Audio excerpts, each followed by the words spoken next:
మీ పేరేమన్నారు? Achi Reddy sir. Achi Reddy గారు, ఈరోజు మనం వాట్సాప్ గవర్నెన్స్ పెట్టాను. ఆగస్టు 15కు మీరు ఏ ఆఫీసుకు పోయే పని లేదు. నేరుగా మీరు వాట్సాప్లోకి పోతే ఏ పని కావాలన్నా, సర్టిఫికేట్ కావాలన్నా, పని కావాలన్నా అన్ని పనులు అయిపోతాయి. మీకు తెలుసా? అది తెలుసా? ఉపయోగించుకుంటున్నారా? ఇక్కడ ఉండే వాళ్ళకందరికీ వాట్సాప్ గవర్నెన్స్ ఏదైతే అది తెలుసో అనేవాళ్ళు చేలుపైకి ఎత్తండి. అందరికి ఐడియా ఉంది. పనులు అవుతున్నాయా? 15వ తారీఖు డెడ్ లైన్. అందరూ కూడా మళ్ళీ ఏ ఆఫీసుకు పోయే పని లేదు. మీ పక్కనే ఎంఆర్ఓ ఆఫీస్ ఉంటుంది, అక్కడికి పోయే పని లేదు. మీ ఇంట్లో కూర్చొని చెట్టు కింద కూర్చొని నీకు ఏ పని కావాలన్నా చేపించే బాధ్యత నాది. జవాబుదారీతనం తీసుకొస్తాం. ఇప్పుడు మా మిత్రుడు పిచ్చిరెడ్డి గారు ఒక మాట అడిగారు. రైతులకు కూలీలు రావడం లేదు, ఇబ్బందులున్నాయి. ఆర్థిక అభివృద్ధిలో ఇవన్నీ కూడా కొన్ని పరిణామాలు. అందుకే నేను ట్రాక్టర్స్ ఇంట్రడ్యూస్ చేశాను, హార్వెస్టర్లు తీసుకొచ్చాను, నాట్లేసే మెషిన్లు తీసుకొచ్చాను, అదే మరి డ్రిప్ ఇరిగేషన్ తీసుకొచ్చాను. ఇప్పుడు డ్రిప్ ఇరిగేషన్ లో మీరు చూస్తే ప్రకాశం జిల్లాకు 90% సబ్సిడీ ఇస్తున్నాం, రాయలసీమకి ఇస్తున్నాం. దాంట్లో ఎరువు వేయచ్చు, అదే మరిగా మీ నీళ్లన్నీ ఎన్ని కావాలని పెట్టచ్చు. నీకు ఏ బాధ లేకుండా మీ సెల్ ఫోన్లోనే ఇంటి దగ్గర కూర్చొని ఎప్పుడు డ్రిప్ ఆన్ చేయాలి, ఎప్పుడు డ్రిప్ ఆఫ్ చేయాలో అది కూడా చేసే అవకాశం వచ్చేసింది. ఆటోమేషన్ వచ్చేసింది. ఇది కాకుండా ఇప్పుడు డ్రోన్లు తీసుకొస్తున్నా. ఆ డ్రోన్లో తెల్లవారితో నువ్వు మీ పొలం దగ్గరికి పోతావు, ఒక ఫోటో నేను ఆ యాప్ మీకు ఇచ్చాను. ఆ యాప్లో మీరు చూసుకుంటే మీ పొలంలో తెగులుందా లేదా నీకు తెలిసిపోతుంది. తెగులుంది అనుకుంటే ఒక్క ఫోన్లు కొడితే డ్రోన్ వస్తుంది. ఎక్కడ తెగులుంటే, ఎక్కడ క్రిమి సంహారక మందు వేయాలనో అక్కడనే వేస్తాం. ఎక్కడ మొత్తం పంటకేయం. ఇప్పుడు మీరేం చేస్తున్నారు? క్రిమి సంహారక మందులు తీసుకుపోయి కొట్టిందే కొట్టుడు 100 సార్లు కొట్టేస్తున్నారు. దానివల్ల డబ్బులు అయిపోతున్నాయి. రెండో పక్కన మీరేం చేస్తున్నారంటే క్యాన్సర్ పేషెంట్లు ప్రొడ్యూస్ చేస్తున్నారు. ఎరువులు ఎక్కువ వేసినా, క్రిమి సంహారక మందులు వేసినా క్యాన్సర్ వస్తుంది. ఈ విషయం గుర్తుపెట్టుకోవాలి. ఒక ఆడబిడ్డ ఇప్పుడే చెప్పింది, ప్రకృతి సేద్యం చేస్తే 100 సంవత్సరాలు మీ ఆయుస్సు గ్యారంటీ. ఇది నా భరోసా. మీరందరూ గుర్తుపెట్టుకోవాలి. మీరు కానీ ఎప్పటికప్పుడు వీలైనంత వరకు నేను అందుకే డ్రోన్స్ పంపిస్తా, వ్యవస్థ కూడా తీసుకొస్తున్నా. నీ ఫోన్లోనే అన్ని పనులు అయిపోయేట్టుగా చాలా సిస్టమేటిక్ గా చేసేట్టుగా అన్ని తీసుకొస్తాం. దానివల్ల మోడర్నైజేషన్ వస్తుంది. అగ్రికల్చర్ లో టెక్నాలజీ ఉపయోగిస్తాం. ఇంకొక పక్కన మీరు గుర్తుపెట్టుకోవాలి, ప్రపంచం మొత్తం ఆహార అలవాట్లు మారిపోతున్నాయి. ఒకప్పుడు అందరూ రైస్ తినేవాళ్ళం, ఒకప్పుడు రైస్ కూడా తినేవాళ్ళం కాదు. ఎన్టీ రామారావు గారు వచ్చిన తర్వాత 2 రూపాయల కేజీ బియ్యం పెట్టిన తర్వాత పేదవాళ్ళందరూ కూడా అన్నం తినడం మొదలు పెట్టారు. అంత మునుపు మీరు తినేది కొర్రలు, రాగులు, సజ్జ, జొన్న ఇవి తినేవాళ్ళు. దానివల్ల ఆరోగ్యం బాగుండేది. ఇప్పుడు మీలో ప్యాషన్ పెరిగింది.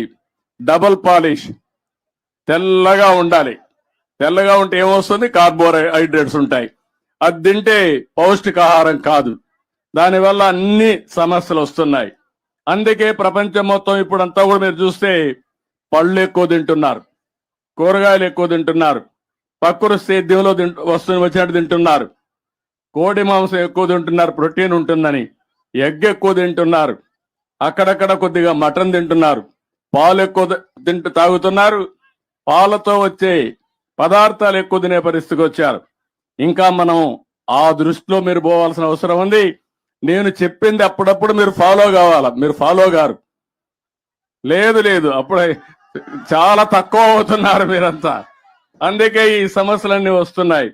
నేనేదైతే మీ అందరికీ చెప్తున్నానో నా ఆలోచన ఒకటే. 25 ఏళ్లకు మనపు రైతు బిడ్డ ఐటీ ప్రొఫెషనల్ కావాలనుకున్నా, కూలీ చేసే వాళ్ళ పిల్లలు ఐటీ చదివించాలనుకున్నా. ఈ రోజు వీళ్ళు చదువుకొని మీ పిల్లలు కూడా మీ ఊర్లో చూస్తున్నారు. వేరే దేశాల్లో ఉన్నారా? డబ్బులు సంపాదించారా? దేనివల్ల? ఎవరు చెప్పారు? ఎవరు ప్రమోట్ చేశారు? మీరే. మీరందరూ సెల్ ఫోన్లు వాడుతున్నారా? వాడుతున్నాం సార్. 25 ఏళ్ల ముందు సెల్ ఫోన్లు ఉన్నాయా? లేవు సార్. పాత రోజు జ్ఞాపకం చేసుకుని మీ ఇంట్లో ఒక ఇది ఉండేది, డబ్బులు ఉండే వాళ్ళకి ఒక ఫోన్ ఉండేది. అది BSNL public limited company, land phone. Phone చేస్తే వచ్చేది అప్పుడు మీకు. అప్పుడు లైట్నింగ్ కాల్ అని ఒక పేరు ఉండేది. అంటే 10 రెట్లు ఎక్కువ కడితే లైట్నింగ్ కాల్ ఇస్తామని వారానికి వచ్చేది.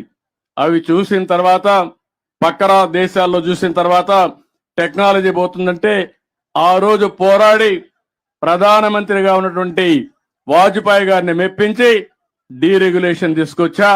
ఈ సెల్ ఫోన్లు వచ్చాయి. ఇప్పుడు సెల్ ఫోన్లు అందరికీ ఉన్నాయా? ఉన్నాయంటే చేలు పైకెత్తండి. అందరూ వాడుకుంటున్నారు. కానీ సెల్ ఫోన్ 2 మా పిచ్చిరెడ్డి లాంటి వాళ్ళైతే 2 ఫోన్లు పెట్టుకుంటున్నారు. అచ్చిరెడ్డి గారు లాంటి వాళ్ళు అందరూ ఒక విధంగా ఫ్రెండ్స్ తో ఒకటి పెట్టుకుంటారు, ఫ్యామిలీ మెంబర్స్ ఒకటి మాట్లాడుతూ ఉంటారు.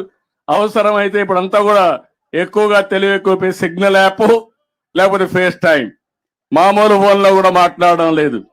నేను అందుకనే మీ అందరినీ కోరుతున్నా, మీ ఫోన్లో ఉండే అన్ని విషయాలు ఉపయోగించుకోవడానికి మీరు తక్కువ ఉపయోగించుకుంటున్నారు. ఫోన్లో లైట్ ఉందా? ఉందా లేదా? జిపిఎస్ ఉందా? మీరు ఎక్కడ తిరుగుతున్నారో నేను చూడొచ్చు అమరావతిలో. అంటే ఎక్కడికి పోతున్నామో చూసే ఆ వ్యవస్థ వచ్చింది. అదే మరి వాట్సాప్ ఉందా? అదే మరి యాప్లు ఉన్నాయా?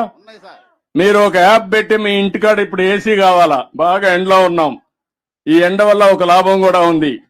చాలా రోజుగా మనం ఎండలో కూర్చోవడం మర్చిపోయాం. డి విటమిన్ టాబ్లెట్లు తీసుకుంటున్నాం. ఇప్పుడు ఎండ వల్ల డి విటమిన్ వస్తుంది. డి విటమిన్ వల్ల చాలా లాభాలు వస్తాయి, అది వేరే విషయం. ఇప్పుడు ఇక్కడ యాప్ ఉంటే నేరుగా మీ ఇంటికి పోయే లోపల ఏసీ వేసి రూమ్ ఏ టెంపరేచర్ లో ఉండాలో ఆ టెంపరేచర్ లో పెట్టి నువ్వు ఇంటికి పోయేదాకా రెస్ట్ తీసుకోవచ్చు. ఊహించారా మీరు ఇవన్నీ? దీన్ని అమలు చేయాలన్నా లేదా, ఆలోచించాలా లేదా? నేను అందుకనే మీకు చెప్తున్నా అచ్చిరెడ్డి గారు, నేను మీ సెల్ ఫోన్ ద్వారా మీ వ్యవసాయం చేయించే విధంగా, అన్ని సమస్యలకు పరిష్కారం చేయించే విధంగా తీసుకొచ్చే బాధ్యత నాది, ఉపయోగించుకునే బాధ్యత మీదని మరొకసారి మీ అందరికి విజ్ఞప్తి చేస్తున్నా. I will do it.